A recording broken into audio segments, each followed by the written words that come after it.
لما نسمع اسم النبي لازم نصلي عليه اللهم صل عليه. الحمد لله رب العالمين وأشهد أن لا إله إلا الله وحده لا شريك له ولي الصالحين وأشهد أن سيدنا ونبينا محمد عبد الله ورسوله الصادق الأمين. اللهم صل وسلم وبارك على سيدنا محمد وعلى آله وصحبه ومن تبعهم بإحسان إلى يوم الدين. سبحانك لا علم لنا إلا ما علمتنا إنك أنت العليم الحكيم. Maha suci Allah, kami tidak mempunyai ilmu apa-apa, hanya saja apa yang diberikan oleh Allah Subhanahu wa taala. Mudah-mudahan kita semua sama-sama mendapatkan ilmu bermanfaat, dan mudah-mudahan majlis kita ini untuk mempelajari sirah Nabi Muhammad sallallahu alaihi wasallam menjadi salah satu tanda kita cinta Rasul, dan mudah-mudahan kita jumpa beliau di hari kiamat dalam keadaan beliau senang dan ridha terhadap kita semua. Amin ya rabbal alamin. Kelahiran Rasulullah sallallahu alaihi wasallam. Kita semua tahu kelahiran Rasulullah sallallahu alaihi wasallam di hari Senin. Oleh karena itu disunnahkan kita puasa hari Senin. Rasulullah sallallahu alaihi wasallam menjaga sebuah puasa sunnah, puasa hari Senin. Ditanya oleh sahabat, "Ya Rasulullah, kenapa engkau puasa hari Senin?" Rasulullah SAW bersabda, "Yaumul Itsnaini yaumun wulidtu fihi." Hari Senin hari kelahiran saya, kata Rasulullah SAW. Di sini Rasul mengikatkan ibadah puasa dengan hari kelahiran. Kalau dalam bahasa konteks kita, boleh orang-orang di ulang tahun, hari ulang tahun, hari jadi, boleh berpuasa. Misal, anda jadi di hari Senin, terus kalau anda puasa hari Senin untuk mensyukuri nikmat untuk hari jadi, ya tidak apa, boleh. Misal anda jadi di tanggal 20 misal Januari misalnya, atau 20 misal Rabi' atau 20 Safar atau apa saja tanggal-tanggal, kalau boleh kita mau berpuasa, tidak apa. Karena contoh Rasulullah saja di hari kejadiannya, hari kelahirannya Rasulullah sendiri berpuasa. Di situ ada pemahaman kalau Rasulullah puasa hari Senin, alasannya hari Senin hari kejadian beliau, hari kelahiran beliau. Yang kita sudah faham semua, puasa adalah ibadah. Kalau memang ibadah dibolehkan terkait dengan hari jadi dan hari kelahiran, apalagi yang di bawah ibadah puasa adalah maulud. Faham? Ini ada pemahaman dari sebagian ulama yang memahami dengan hadis ini yang sahih, kalau Rasulullah mengikatkan hari kejadiannya, hari kelahirannya dengan puasa, padahal ibadah puasa itu adalah ibadah atau amal puasa adalah ibadah, apalagi kalau maulud. Dan pertemuan yang sudah lalu kita sudah bahas, maulid itu dasarnya dan intinya dan hikmahnya memang tidak ada perintah Quran dan hadis, tapi banyak tanda-tanda mengajak umat ini, apalagi di masa ini yang cukup umat Islam khususnya menjauh diri dari sirah Rasul, menjauh diri dari Islam, menjauh diri dari akhlak. Itu yang diperlukan kita kembali.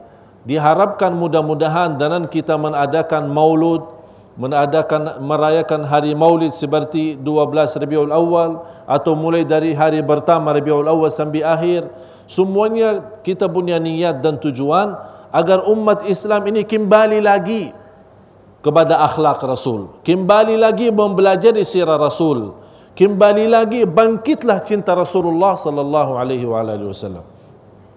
Sebagaimana alhamdulillah seperti sebuah kemudahan kemuliaan yang diberikan oleh Allah kepada negara Brunei Darussalam, mulai dari sultannya sampai rakyatnya, masya Allah semua ikut merayakan hari Maulud. Mengharapkan apa? hanya mengharapkan ridha Allah Subhanahu wa taala. Sebagaimana ulama menjelaskan, pasti orang-orang yang cinta Rasul dan mengikuti merayakan maulid macam ini termasuk orang-orang mendapatkan pahala cinta Rasulullah sallallahu alaihi wasallam. Walaupun ada berbeza pendapat antara ulama, hari kelahirannya sudah jelas hari Senin. Tapi yang menjadi persoalan tanggalnya, tarikhnya. Ada yang bilang hari yang kedua Rabiul Awal. Ada yang bilang tanggal 9 Rabiul Awal. Ada sebagian ulama berkata 12 Rabiul Awal. Jadi sebagian banyak ulama berkata 12 Rabiul Awal. Misal saya kasih gambaran contoh. Kalau ulama 100%, ya, faham? Ulama 100%. 20% berkata 2 Rabiul Awal. 20% lagi berkata 9 Rabiul Awal. Tinggal berapa? 60% berkata 12 Rabiul Awal.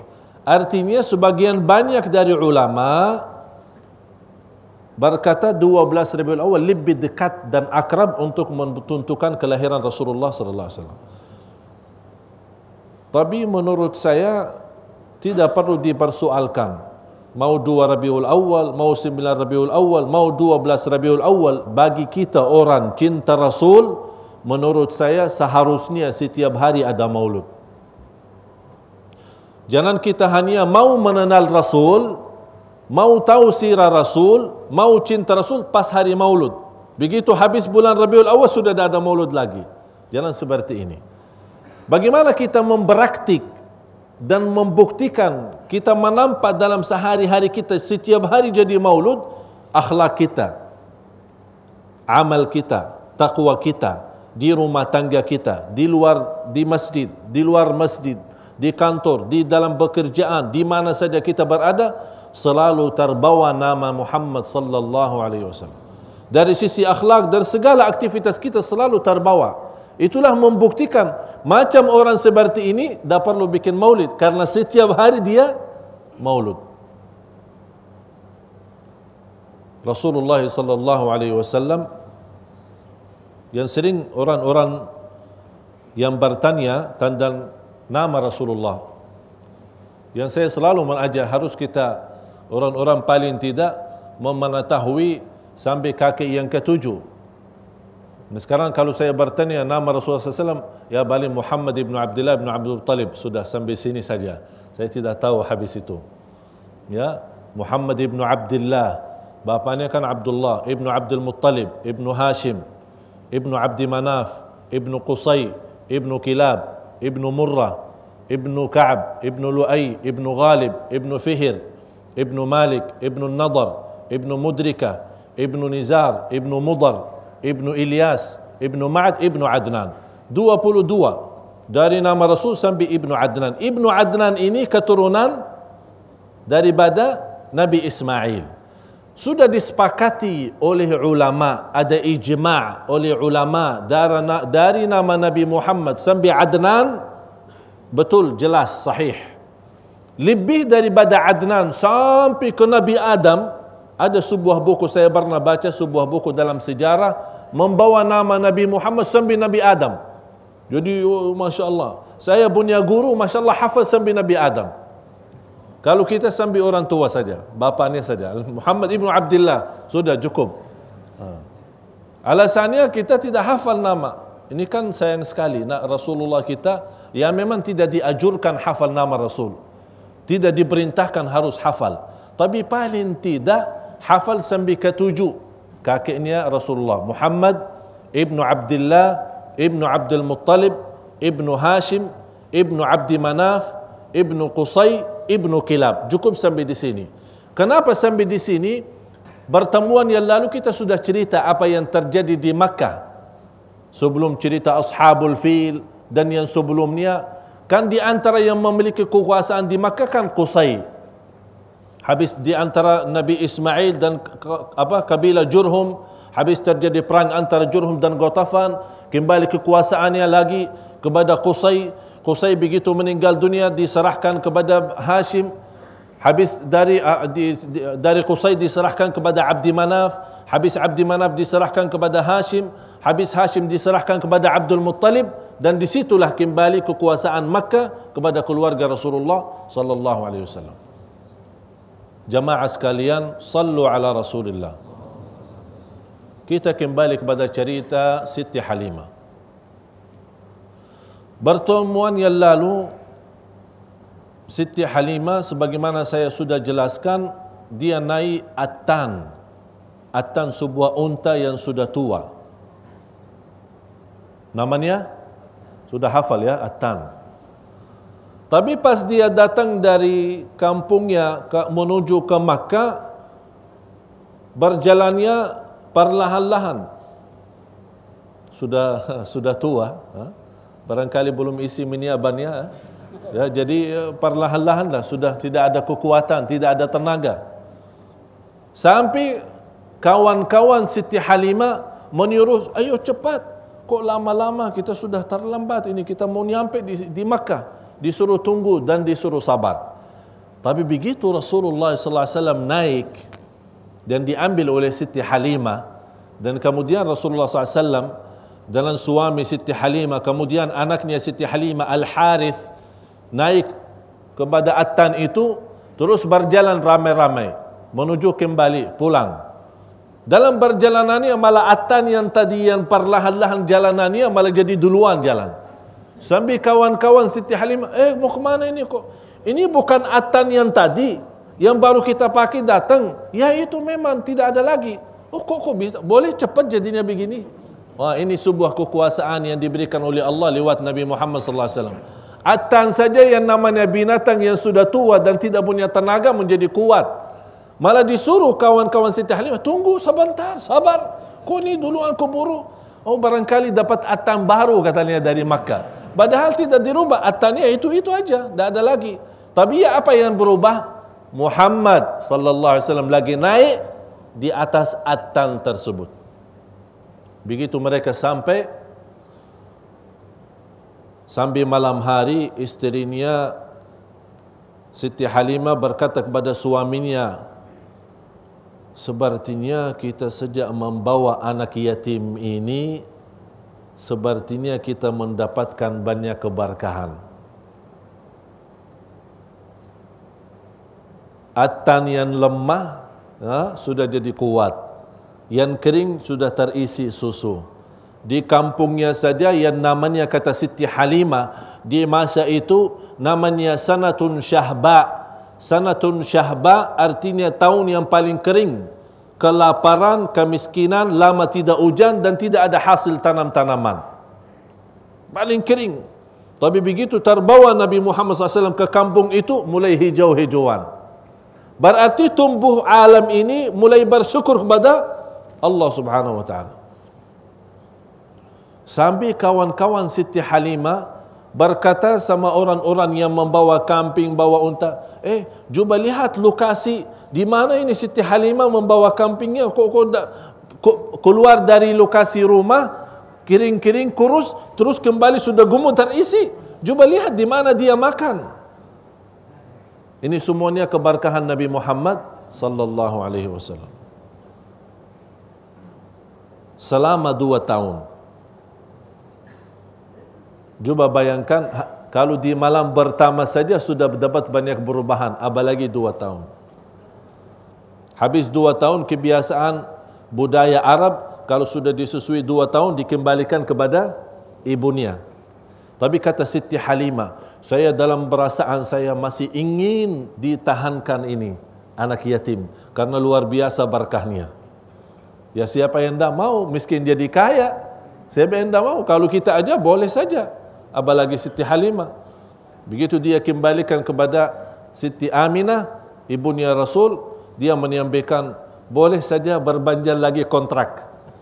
Kalau boleh istilah kontrak ya, kita masih boleh pakai lagi. Ini Masya Allah luar biasa berkahnya. Tapi Siti Aminah karena kondisi dan kebudayaan di sana 2 tahun sudah selesai. Tapi Siti Halimah masih mohon terus. Mohon ini walaupun berapa bulan lagi ini Masya Allah banyak ini manfaat dan banyak guna. Akhirnya Siti Aminah diserahkan. Dapat Siti Halimah membawa Muhammad sallallahu alaihi wasallam bawa kembali kepada kampungnya. Tapi kawan-kawannya semua masing-masing diserahkan anaknya kepada keluarganya. Hanya Siti Halimah bawa lagi Muhammad sallallahu alaihi wasallam. Sambil Rasulullah sallallahu alaihi wasallam berusia 6 tahun. Ada riwayat 3 tahun.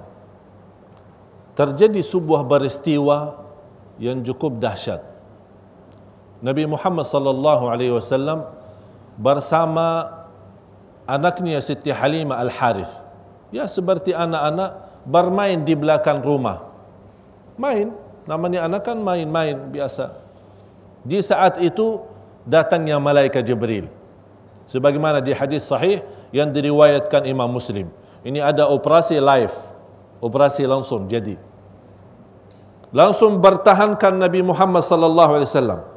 Cuba bayangkan kondisi anak-anak yang berkumpul bersama Nabi Muhammad sallallahu alaihi wasallam dan semuanya anak-anak di antara 3 tahun, 4 tahun, 5 tahun.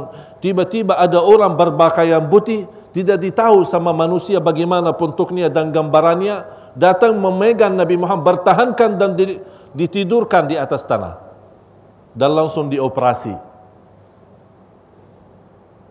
Terbuka dadahnya sallallahu alaihi wasallam, diambil hatinya. Semua anak-anak melihat kondisi seperti ini semua kaget dan mereka melarikan diri masing-masing pulang ke rumah. Diambil oleh malaikat Jibril hatinya Nabi Muhammad sallallahu alaihi wasallam dan dipersihi dengan air Zam-Zam yang dari surga. Terisi dengan yakin dan hikmah. Terisi. Wa man yu'tal hikmata faqad utiya khairan katsira. Barang siapa yang memiliki hikmah, dia akan memiliki segala kebaikan. Banyak manfaat. Oleh kerana itu Allah sengaja mengisi yakin dan hikmah. Dan di saat itu malaikat Jibril mengambil sebuah sepuku darah yang hitam. Kata malaikat Jibril, ini nasibnya syaitan. Nasibnya syaitan, sepuku darah dalam hati Rasulullah diambil oleh malaikat Jibril agar syaitan pun tidak punya jalur kepada Rasul. Persih lahir batin.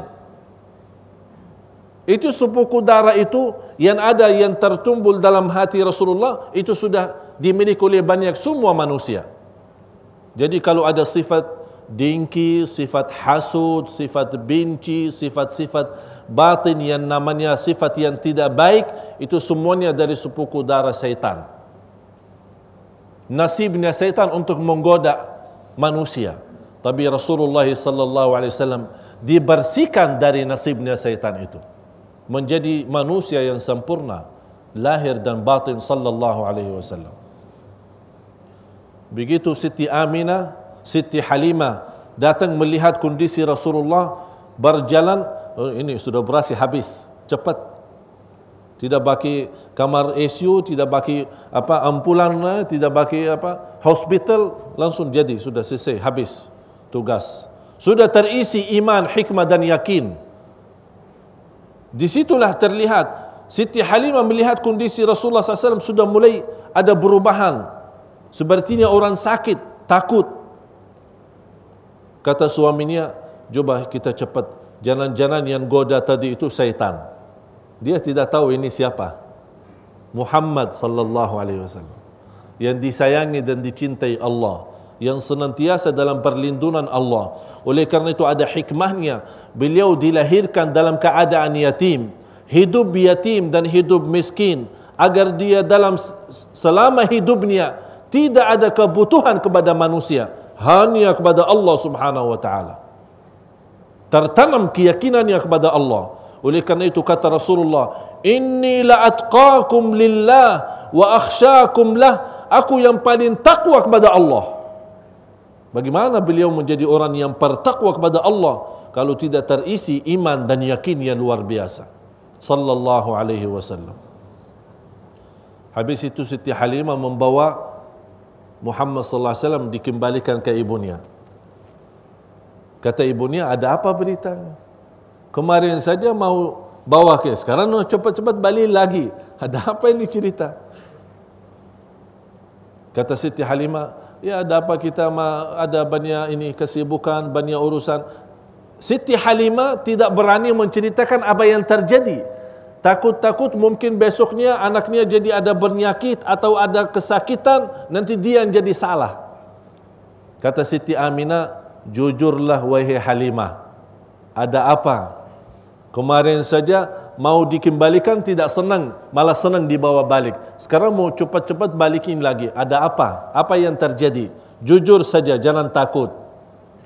Akhirnya Siti Halimah menceritakan kepada Siti Aminah apa yang terjadi.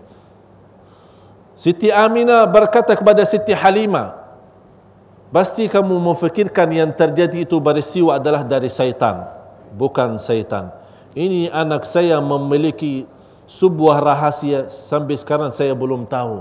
Tapi saya yakin anak ini akan memiliki keagungan dan kemuliaan yang luar biasa, kata Siti Aminah. Serahkan saja dan biarkan saja saya yang urus. Akhirnya Siti Halimah pulang. Tidak lama Siti Aminah meninggal dunia, usia Rasulullah SAW 6 tahun.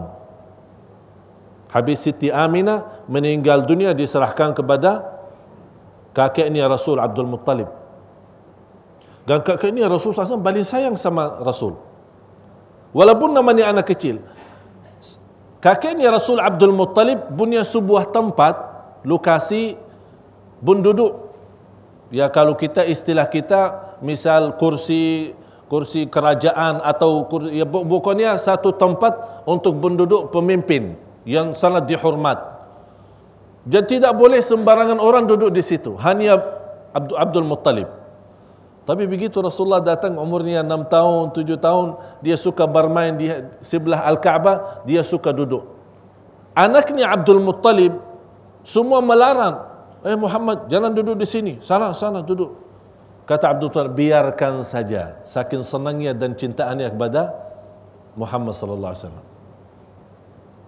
Tidak lama juga Abdul Muttalib meninggal dunia. Diserahkan kepada Abu Talib, paman Rasulullah sallallahu alaihi wasallam. Meninggal dunia umur Rasulullah SAW sudah 8 tahun.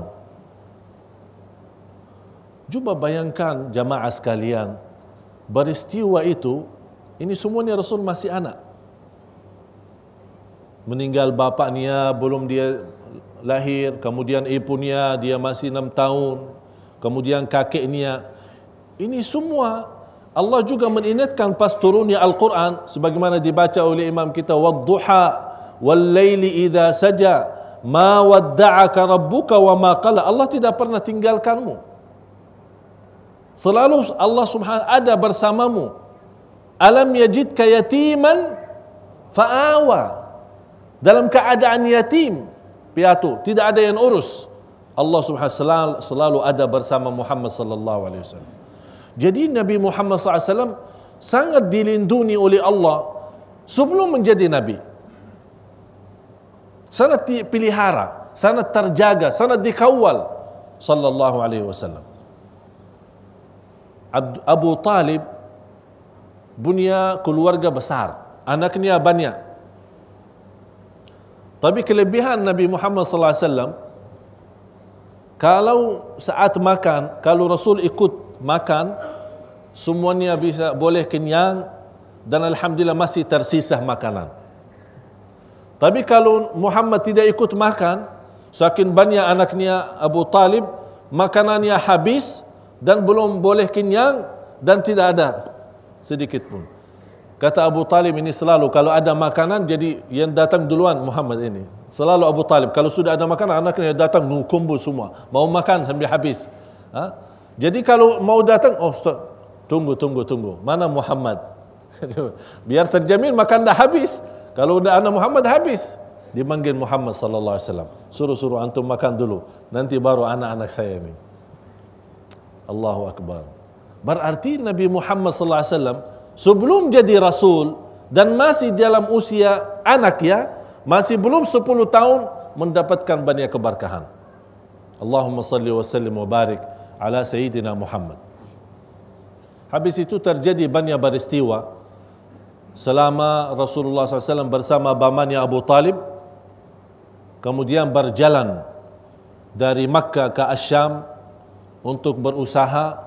Ini salah satu karena Abu Talib merasa keluarganya cukup besar, cukup banyak, dan dia termasuk orang miskin. Abu Talib beda sama kakeknya, beda sama keluarga yang sebelumnya. Oleh karena itu berusaha Abu Talib memiliki berdagang atau berusaha dari Asyam atau dari Yaman agar bisa membawa harta dan bisa untuk berinfak dan bernafkah kepada keluarganya termasuk Muhammad sallallahu alaihi wasallam. Ikut salah satu waktu, satu saat Nabi Muhammad sallallahu alaihi wasallam sudah 15 tahun ikut bersama pamannya berangkat dari Makkah ke Asyam untuk berbisnis, berdagang, berusaha. Selama dalam perjalanan, selalu di atas kepala Rasulullah sallallahu alaihi wasallam ada awan yang melindungi Rasul. Karena musim panas, apalagi di negeri Arab. Tahu ya?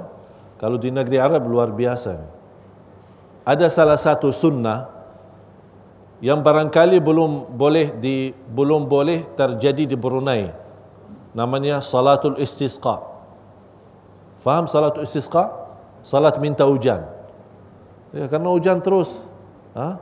Kalau Makkah Madinah itu, ya kadang-kadang 2 tahun, 3 tahun belum boleh hujan. Jadi sunnah istisqa dilakukan terus. Tapi kalau di negeri sudah hujan terus, mana ada salat istisqa? Tak perlu minta hujan lagi. Ya, karena setiap hari. Malah kadang-kadang ada orang salat menolak hujan. Ya Allah, sudah habis ini, banjir ini, banyak hujan ini. Yang ini salah satu. Tapi yang saya bangga di negara Brunei, saya melihat ada sebuah sunnah. Barangkali anda belum memperhatikan, tapi ini sunnah Rasulullah, dan saya sudah berkeliling beberapa negara, termasuk di Makkah dan Madinah, tidak membuat sunnah itu. Adalah mengucapkan amin sesudah imam. Rasulullah menjelaskan di hadis yang diriwayatkan Imam Muslim, "Idza ammana al-imamu fa aminu." Kalau amin ucapkan, imam ucapkan amin, baru makmum ikut amin. Ini sebuah sunnah yang saya lihat saja yang dilaksanakan dan diamalkan hanya di negara Brunei Darussalam. Di Makkah Madinah, imamnya waladdallin, belum waladdallin selesai sempurna sudah amin duluan. Sepertinya kubur mau masuk surga. Padahal pahala ikuti habis imam amin. Barang siapa, kata Rasulullah, yang aminnya sesuai amin malaika, diampuni oleh Allah dosa lalu. Masya Allah. Oleh karena itu, saya harap tetap jaga sunnah ini, tidak mendahului imam baca amin. Begitu imam mengucapkan amin, boleh langsung ikut, dan mohon imamnya juga jangan lama-lama. Ya, karena boleh imam waladdallin, makmum nunggu-nunggu kok imam dah amin-amin ini. Ini kan dah macam ini dah boleh. Jadi persoalan macam ini, kewajiban imam harus menjaga masail seperti ini, apalagi yang terkait dengan fiqhul imam. Harus imam memahami fiqhul imam agar boleh jadi imam dan bisa memimpin jamaah. Jamaah sekalian, sallu ala Rasulillah. Banyak cerita untuk menselesaikan sirah Rasulullah. Boleh kita berkata 3 bulan, boleh 6 bulan, belum tentu habis. Tapi waktu kita singkat, mudah-mudahan dalam pertemuan yang akan datang kita masih lanjut kemanusiaan dan Muhammad sebelum jadi Rasul. Apa yang akan terjadi dan banyak peristiwa yang terjadi dalam perjalanan Rasul ke Asyam dan kehidupan Rasul di Makkah, peristiwa saat menghancurkan Al-Ka'bah dan membangunkan Al-Ka'bah kembali, dan banyak hal-hal yang terjadi, dan kemudian pernikahan Rasul dengan Siti Khadijah radhiyallahu anha. Mudah-mudahan dalam pertemuan yang akan datang kita akan lanjut sirah Nabi Muhammad sallallahu alaihi wasallam. Inna Allah wa malaikatahu yusalluna 'alan nabi ya ayyuhalladzina amanu sallu 'alaihi wa sallimu taslima. Allahumma salli wa sallim wa barik 'ala sayyidina Muhammad wa 'ala alihi wa sahbihi ajma'in. Walhamdulillahi rabbil alamin.